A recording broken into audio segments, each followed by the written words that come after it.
Hello everyone, आज हम secondary activities का अध्ययन करेंगे। तो चलिए शुरू करते हैं। पिछली वीडियो में हमने जाना था कि हमने अपनी सभी एक्टिविटीज को अरेंज करके रखा हुआ है। तो सेकेंडरी एक्टिविटीज के अंतर्गत कौन कौन सी एक्टिविटीज आएंगी जानेंगे आज के इस वीडियो में। देखिए, सेकेंडरी जो है प्राइमरी के बाद आता है। ठीक है, तो प्राइमरी में जो कुछ भी हमने किया लाइक एग्रीकल्चर, माइनिंग या फिशिंग, तो उसको आगे बढ़ाने का काम करती हैं सेकेंडरी एक्टिविटीज। ठीक है, मतलब जैसे एग्रीकल्चर को हम लें, मतलब जैसे हमने गेहूं उगाया। ठीक है, तो गेहूं का उगाना हुआ प्राइमरी एक्टिविटीज। लेकिन क्या हम गेहूं को सीधे ऐसे ही खाते हैं? नहीं ना, गेहूं को पीस करके बनाया जाता है आटा। ठीक है, जिसे हम यूज में लाते हैं। तो गेहूं को पीसने के लिए जो एक्टिविटीज हुई, जैसे पीसने के लिए चाहिए हमें मशीन। ठीक है, मशीन को चलाने के लिए चाहिए हमें बिजली, और इसके लिए चाहिए साथ में एक लेबर। ठीक है, वर्कर। तो ये जो प्रकार की एक्टिविटीज है, ये सेकेंडरी एक्टिविटीज के अंतर्गत आती है। मतलब सेकेंडरी एक्टिविटीज में जो प्राइमरी प्रोडक्शन है, ठीक है, उन प्राइमरी प्रोडक्शन को रिफाइंड किया जाता है और प्रोसेसिंग करके एक नया प्रोडक्ट बनाया जाता है, जिससे प्राइमरी प्रोडक्शन की वैल्यू बढ़ जाती है। जैसे फॉर एग्जांपल गेहूं था। ठीक है, गेहूं कितने में मिलता है? लगभग 25 से 26 रुपए पर केजी। ठीक है, और इसको रिफाइंड करके जब हम आटा बनाते हैं, तो वही आटा हमें मिनिमम 35 रुपए पर केजी के हिसाब से मिलता है। उससे महंगा भी होता है। जैसे आजकल एक खाफली आटा है, ठीक है, जैसे फ्लाइंग बीस्ट का एक प्रोडक्ट भी है खाफली आटा, वो लगभग 200 रुपए पर केजी के हिसाब से बिकता है। ठीक इसी प्रकार का एग्जाम्पल क्या है, जैसे कपास है। ठीक है, तो कपास का उत्पादन कहलाता है प्राइमरी प्रोडक्शन। लेकिन कपास को काट कर सूत में पिरोकर फिर उससे धागा बनाया जाता है और फिर उसके कपड़े बनाए जाते हैं, जिसे हम यूज करते हैं। तो जो ये नया प्रोडक्ट है, ठीक है, जो ये न्यू प्रोडक्ट है, इस न्यू प्रोडक्ट के निर्माण से जुड़ी हुई एक्टिविटीज कहलाती है सेकेंडरी एक्टिविटीज। ठीक है, और इस सेकेंडरी एक्टिविटीज से निर्मित जो वस्तुएं होती हैं, वो प्राइमरी प्रोडक्शन की तुलना में बेहतर होती हैं, किफायती होती हैं और वैल्यूएबल होती हैं। ठीक है, उनकी कीमतें ज्यादा होती हैं। जैसे फॉर एग्जांपल सरसों है। ठीक है, मार्केट में मिल जाता है 50 से 55 रुपए पर केजी के हिसाब से। ठीक है, लेकिन जब इसका तेल निकाला जाता है, तो वही तेल 150 या 160 रुपए लीटर बिकता है। उसी प्रकार कोयला है। ठीक है, काफी सस्ता होता है, 4-5 रुपए किलो के हिसाब से बिकता है। लेकिन जब उससे बिजली बनाई जाती है बिजली घरों में, तो वही बिजली कितनी महंगी बिकती है। ठीक है ना, उसी प्रकार जो धातुएं हैं, ठीक है, कच्चा लोहा है, कच्चे लोहे को पिघला करके साफ करके जब लोहा इस्पात बनाया जाता है, तो उसी से हम सारी वस्तुएं बनाते हैं। ठीक है, तो इस प्रकार जो सेकेंडरी एक्टिविटीज होती है, वो डिपेंड करती है प्राइमरी प्रोडक्शन पर। लेकिन ज्यादा वैल्यूएबल कौन होती हैं? जो सेकेंडरी प्रोडक्शन होता है, वो प्राइमरी प्रोडक्शन की तुलना में ज्यादा कीमती, वैल्यूएबल, किफायती होता है। ठीक है, तो बेसिकली सेकेंडरी एक्टिविटीज में 3 प्रकार की क्रियाएं शामिल की जाती हैं। ठीक है, ये 3 प्रकार की क्रियाएं हैं। विनिर्माण, जिसे इंग्लिश में कहते हैं मैन्युफैक्चरिंग, दूसरा है प्रसंस्करण, प्रोसेसिंग, और तीसरा है अवसंरचनात्मक निर्माण। ठीक है, इंफ्रास्ट्रक्चरल कंस्ट्रक्शन। ठीक है, देखिए सबसे पहले बात करते हैं विनिर्माण की। विनिर्माण का अर्थ होता है उत्पादन, प्रोडक्शन। ठीक है, किसी भी चीज का उत्पादन हो सकता है। फॉर एग्जाम्पल कोई टॉय है, तो ये टॉय जो है किसी कुशन का भी हो सकता है। ठीक है, बाजार में जो मार्केट में बच्चों के लिए मिलते हैं। ठीक है, किसी लकड़ी का भी निर्मित हो सकता है। ठीक है, हस्तशिल्प जो प्रोडक्ट होते हैं, टॉय प्लास्टिक के भी होते हैं। ठीक है, और टॉय स्टील के भी होते हैं। तो जितने प्रकार के टॉय हैं, इन सब का प्रोडक्शन विनिर्माण कहलाएगा। ठीक है, आपके पेन है, आपकी कॉपीज हैं। ठीक है, आपका कंप्यूटर, गाड़ी, मोबाइल, ठीक है, और हवाई जहाज, तमाम तरह की जो चीजें नई बनती हैं, प्रोडक्शन, ठीक है, वो सारी एक्टिविटीज कहलाएगी विनिर्माण। ठीक है, तो इन सभी चीजों के प्रोडक्शन में जो लोग इन्वॉल्व हैं, वो सेकेंडरी एक्टिविटीज वाले लेबर कहलाते हैं। ठीक है ना, क्योंकि खुद से तो बनेंगे नहीं, कोई ना कोई तो बना रहा है। तो वो सभी लोग क्या कर रहे हैं? सेकेंडरी एक्टिविटीज में इन्वॉल्व हैं। ठीक है, दूसरी चीज है इसमें प्रसंस्करण, प्रोसेसिंग। प्रोसेसिंग में जो कच्चा माल होता है, रॉ मटेरियल, ठीक है, उसका रूप बदल करके उससे नई वस्तुएं बनाई जाती हैं। जैसे कपास है, कपास को एक प्रक्रिया से गुजार करके क्या बनाया जाता है? धागा बनाया जाता है, जिससे हम कपड़े बनाते हैं। इसी प्रकार कच्चा लोहा है, कच्चा लोहा को भी एक प्रक्रिया से गुजार करके लोहा इस्पात बनाया जाता है, ठीक है, और लोहे जिससे लोहे की सारी चीजें बनती हैं। सरसों है, सरसों को एक प्रोसेस से गुजार करके तेल निकाला जाता है। और इसी प्रकार और भी प्रोडक्ट है, जैसे गेहूं का आटा बनाया जाता है। चाय की पत्तियां हैं, ठीक है, चाय के जो बागान है जहाँ खेती की जाती है, उन पत्तियों को एक प्रोसेस से गुजार करके चाय पत्ती बनाई जाती है, ठीक है। तो प्रोसेसिंग में रॉ मटेरियल का क्या बदला जाता है, रूप बदला जाता है।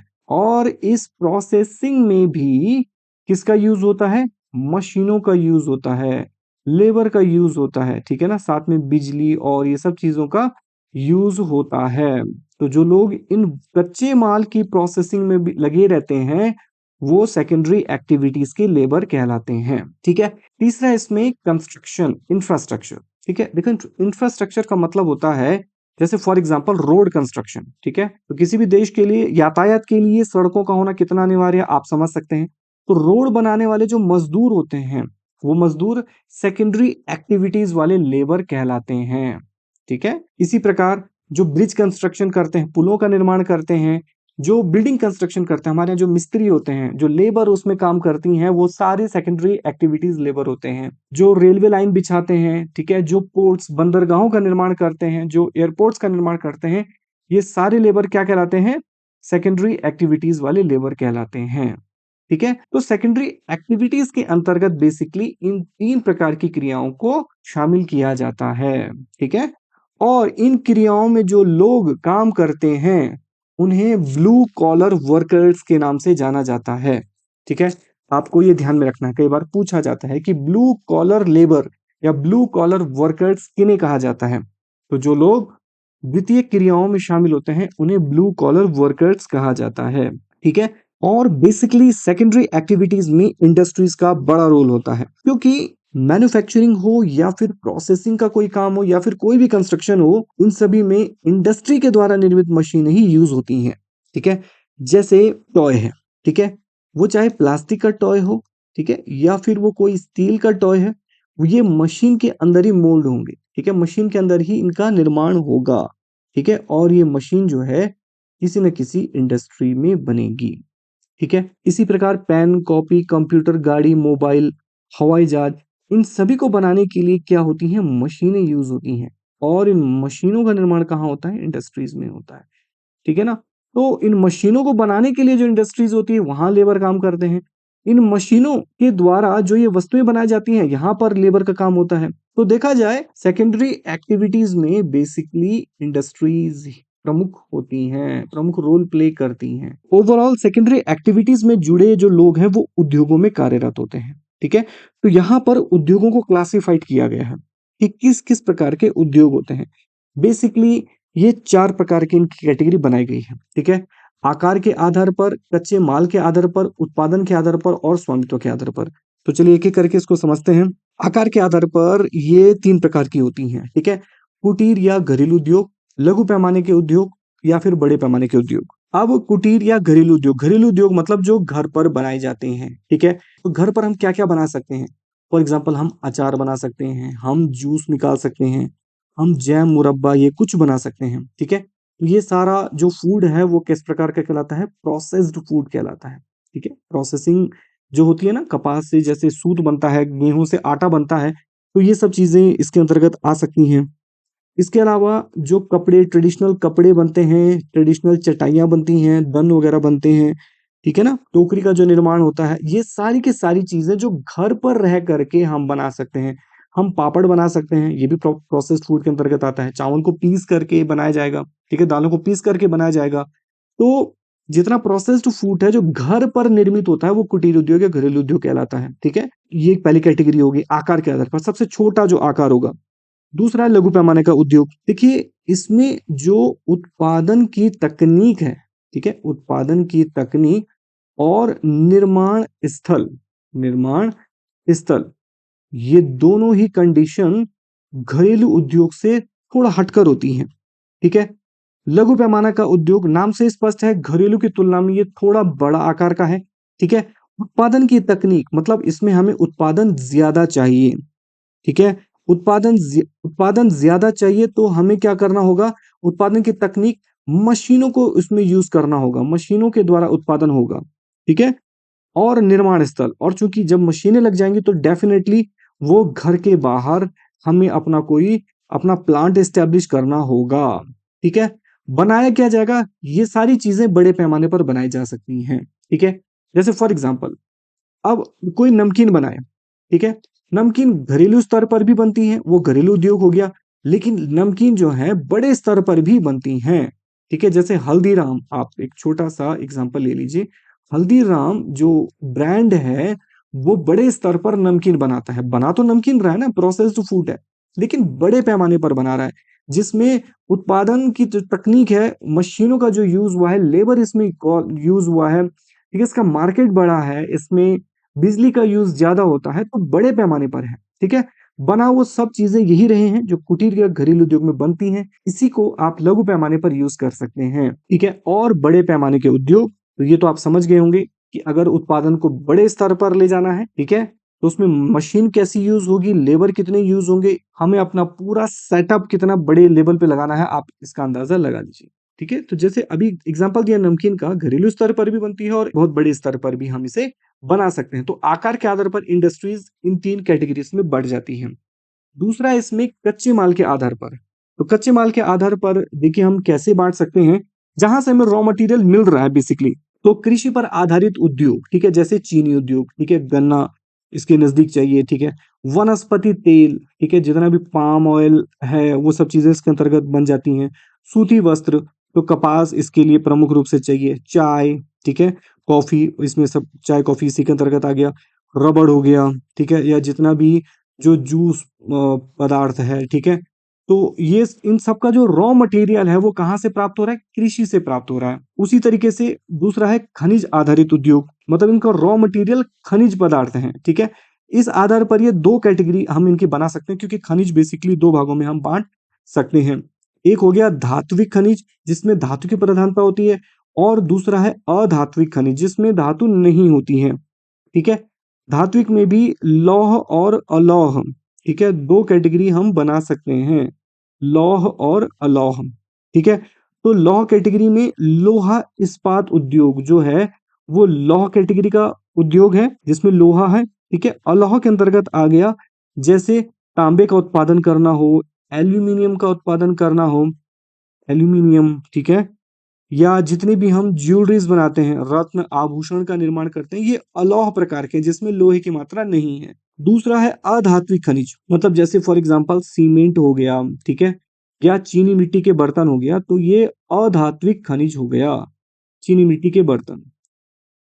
ठीक है, मतलब जिनका रॉ मटेरियल खनिज पदार्थ है। तीसरा है रसायन आधारित उद्योग, ठीक है, जैसे पेट्रो रसायन है, ठीक है, पेट्रो रसायन, जितना भी प्लास्टिक हम यूज करते हैं तो ये भी कहीं ना कहीं इंडस्ट्रीज में बनते हैं। ठीक है, या फिर जो कृत्रिम रेशा है, नायलॉन, ठीक है, प्लास्टिक रेशा ही है, कृत्रिम रेशा इसके अंतर्गत आ जाएगा। नमक का उत्पादन इसके अंतर्गत आ जाएगा। ठीक है, या जितने भी उर्वरक हैं, रासायनिक उर्वरक हैं, यूरिया, डीएपी वगैरह, वो सभी रसायन आधारित उद्योग के अंतर्गत आ जाएंगे। ठीक है, चौथा है वन आधारित उद्योग। इनका रॉ मटेरियल भाई फॉरेस्ट से मिलता है। तो फॉरेस्ट से क्या क्या मिलता है, फॉरेस्ट से हमें लाख मिलती है, फॉरेस्ट से हमें इमारती लकड़ियां मिलती हैं। ठीक है ना, फॉरेस्ट के प्रोडक्ट से हम तारपीन का तेल बना सकते हैं, हम कागज बना सकते हैं, हम दिया सलाई बना सकते हैं। तो ये इस प्रकार की जो इंडस्ट्रीज होती हैं बेसिकली उनका रॉ मटेरियल कहाँ से मिलता है, फॉरेस्ट से मिलता है। और नेक्स्ट इसमें पशु आधारित उद्योग, मतलब जिनका रॉ मटेरियल पशु होता है। तो जो ये चमड़ा उद्योग है, ठीक है, तो चमड़े के लिए क्या है, पशुओं की खाल चाहिए। इसी प्रकार जो ऊन उद्योग है, ठीक है, ऊन वो भी पशु आधारित उद्योग है। ठीक है, तो कच्चा माल कहाँ से मिल रहा है, उस आधार पर भी उद्योगों की कैटेगरीज बन जाएगी। ठीक है, नेक्स्ट है इसमें उत्पादन या उत्पाद आधारित उद्योग। ठीक है, ये थोड़ा समझने की बातें हैं। इसमें 2 कैटेगरी हैं, एक है आधारभूत उद्योग और दूसरा है उपभोक्ता वस्तु उद्योग। ठीक है, अब देखिए आधारभूत उद्योग क्या होते हैं। देखो, वे उद्योग जिन पर अन्य उद्योगों का उत्पादन निर्भर करता है। ठीक है, अभी जैसे मैंने बताया कि आपकी जो पेन है, वो पेन को बनाने के लिए, उसका ढक्कन बनाने के लिए हमें किसी मशीन की आवश्यकता होती है। वो मशीन किस चीज की बनी होती है, वो मशीन बनी होती है लोहे की। ठीक है, तो यानी कि हमें सबसे पहले लोहा चाहिए। ठीक है, और धरती पर लोहा शुरुआत में जो मिलता है वो कच्चा लोहा होता है, उसमें बहुत सारी अशुद्धियां होती हैं, हम डायरेक्ट वो शुद्ध लोहा में नहीं मिलता है। इसके लिए कोई एक ऐसी इंडस्ट्री इस्टेब्लिश करनी पड़ेगी, ठीक है, जो इस कच्चे लोहे को हटाए, ठीक है, इस कच्चे लोहे को साफ करे, ठीक है, और उससे उससे हम प्योर लोहा बना सकें, ठीक है, और लोहे में जब हम इस्पात मिलाते हैं तो लोहा वो हमारे काम का बन जाता है, मजबूत हो जाता है। और जब हमारे पास लोहा इस्पात आ गया तो इस लोहा इस्पात से हम कोई भी मशीन बना सकते हैं। तो आधारभूत उद्योग वे उद्योग होते हैं जिन पर अन्य उद्योगों का उत्पादन निर्भर करता है। तो पेन बनाने के लिए हमें जिस मशीन की आवश्यकता है वो मशीन लोहा इस्पात पर निर्भर है। तो यहाँ पर लोहा इस्पात जो उद्योग है वो आधारभूत उद्योग हो जाएगा, क्योंकि लोहे से तो सारी मशीनें बनाई जाती हैं, ठीक है ना। आपका हवाई जहाज लोहे का होता है, ठीक है, तो हवाई जहाज के लिए जो लोहा इस्पात चाहिए वो लोहा इस्पात उद्योग पर निर्भर रहेगा, ठीक है। आपकी रेलगाड़ियां, ठीक है ना, आपकी जो भी गाड़ियां हैं, जो भी लोहे का सामान है वो सभी लोहा इस्पात उद्योग पर निर्भर करता है। तो ये उद्योग इन सभी उद्योगों को क्या कर रहा है, सामान या लोहा प्रोवाइड कर रहा है, ठीक है। तो लोहा इस्पात उद्योग आधारभूत उद्योग होगा। रसायन उद्योग मतलब फॉर एग्जांपल जैसे प्लास्टिक है, ठीक है। अब प्लास्टिक से हम बहुत सारी वस्तुएं बना सकते हैं, ठीक है। आप जितने भी आपका सामान आता है, आपके कुरकुरे के पैकेट हो गए, आपके बिस्किट के पैकेट हो गए, ठीक है ना, आपके जो भी इन चीजों के लिए हमें जो प्लास्टिक चाहिए, तो वो प्लास्टिक जो है किसी फैक्ट्री में तो निर्मित होगा ना। तो ये रसायन उद्योग, इसलिए रसायन उद्योग भी आधारभूत उद्योग आ जाएगा, क्योंकि इसके द्वारा निर्मित जो प्लास्टिक है उससे बहुत सारे अलग अलग उद्योगों के लिए प्लास्टिक मिल रहा है। तो इस प्रकार ये आधारभूत उद्योग होते हैं जिन हमें डायरेक्टली यूज नहीं होते हैं, बल्कि हमें जिन जिन वस्तुओं की आवश्यकता होती है वो इनका यूज करते हैं। इनके बिना इन वस्तुओं का उत्पादन नहीं किया जा सकता और उसका उपभोग हम नहीं कर सकते। तो आप समझे, एक चेन है आधारभूत उद्योग। दूसरा है उपभोक्ता वस्तु उद्योग। तो ये हम डायरेक्टली कंज्यूम करते हैं, ठीक है। फॉर एग्जाम्पल ब्रेड या बिस्किट है, ठीक है। अब ब्रेड या बिस्किट है तो इन्होंने बनाया, ठीक है, कच्चा माल लिया और डायरेक्ट बनाया और हमने इसका उपभोग कर लिया, ठीक है। तो जैसे वस्त्र है, वस्त्र बने और हमने डायरेक्ट उसे कंज्यूम कर दिया, गाड़ियां हमने डायरेक्ट कंज्यूम कर दी, ठीक है। लेकिन इनको बनाने के लिए जो मशीनें हैं, वो मशीनों के लिए जो लोहा चाहिए, तो वो लोहा हमें लोहा इस्पात उद्योग से ही प्राप्त होगा। तो ये हो गया आधारभूत उद्योग और ये हो गया उपभोक्ता वस्तु उद्योग, ठीक है। तो उत्पादन के आधार पर दो भागों में इस प्रकार बांटा गया है, ठीक है। नेक्स्ट है लास्ट, स्वामित्व के आधार पर, ठीक है। तो इसमें भी तीन कैटेगरी है। सार्वजनिक क्षेत्र के उद्योग, जो उद्योग सरकार के अंडर में है, ठीक है, जैसे भेल है, ठीक है, BHEL, Bharat heavy electronics limited, एक सरकारी कंपनी है। IOC, Indian oil corporation. ONGC, ठीक है, oil and natural gas corporation, ठीक है ना। इसी प्रकार से जैसे NTPC है या सेल है, ठीक है। तो ये सभी इनका जो स्वामित्व है वो किसके पास है, सरकार के पास है, सरकारी कंपनियां हैं। निजी क्षेत्र की कंपनी, तो भाई इसका बेस्ट एग्जांपल आप रिलायंस देख लीजिए, आप टाटा देख लीजिए, अडानी ग्रुप देख लीजिए, ठीक है, जिनका मालिकाना किसी व्यक्ति विशेष के पास में है। और संयुक्त क्षेत्र के उद्योग, ठीक है, तो जैसे कोयला उद्योग हो गया, ठीक है, जिसमें सरकार और जो प्राइवेट सेक्टर है दोनों की भागीदारी जिसमें रहती है, ठीक है। इस्पात उद्योग हो गया, ठीक है, या उर्वरक हो गया, ठीक है, या सीमेंट हो गया। तो इस प्रकार जिसमें दोनों की भागीदारी रहती है, सरकार और निजी क्षेत्र की, तो वो संयुक्त क्षेत्र के उद्योग हो गए। तो इस प्रकार हमने इंडस्ट्रीज को क्लासिफाइड किया, ठीक है।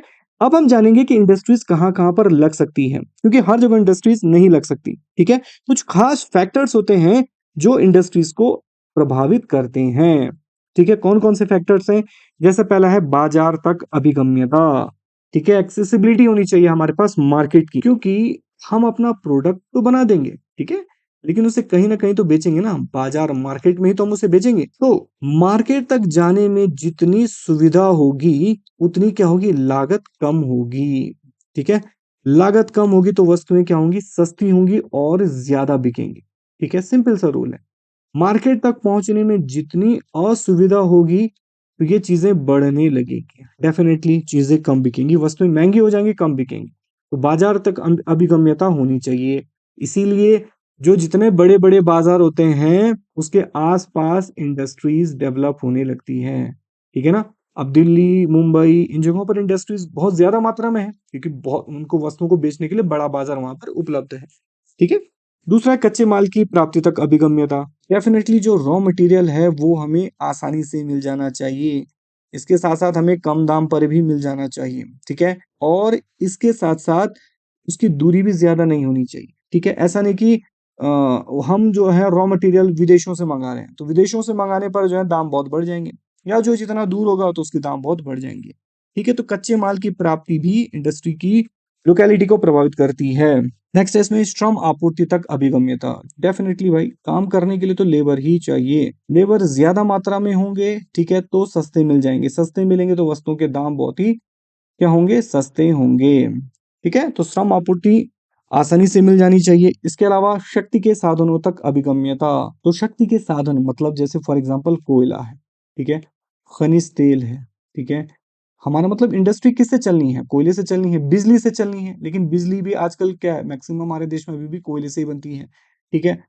तो कुल मिलाकर के शक्ति के साधन भी हमारे पास में होने चाहिए, ठीक है? फिर नेक्स्ट है परिवहन एवं संचार के साधनों की अभिगम्यता। ज़ाहिर-सी बात है, जो पहले बोला कि रोड कनेक्टिविटी हमारे पास होनी चाहिए, ठीक है ना? रोड ही नहीं है, हमने जंगल में इंडस्ट्री लगा दिया और वहाँ से अपना माल लाने ले जाने के लिए हमारे पास कनेक्टिविटी नहीं है, तो फिर हमारे लिए प्रॉब्लम हो जाएगी, ठीक है? तो ये सारे फैक्टर्स हैं जो किसी भी इंडस्ट्री को एस्टैब्लिश करने के लिए बहुत ही ज़रूरी हैं। तो ये था आज का लेक्चर जिसमें आपने जाना सेकेंडरी एक्टिविटीज़ के बारे में। मिलते हैं अगली वीडियो में नेक्स्ट टॉपिक के साथ, तब तक के लिए वर्क हार्ड बट जॉयफुली।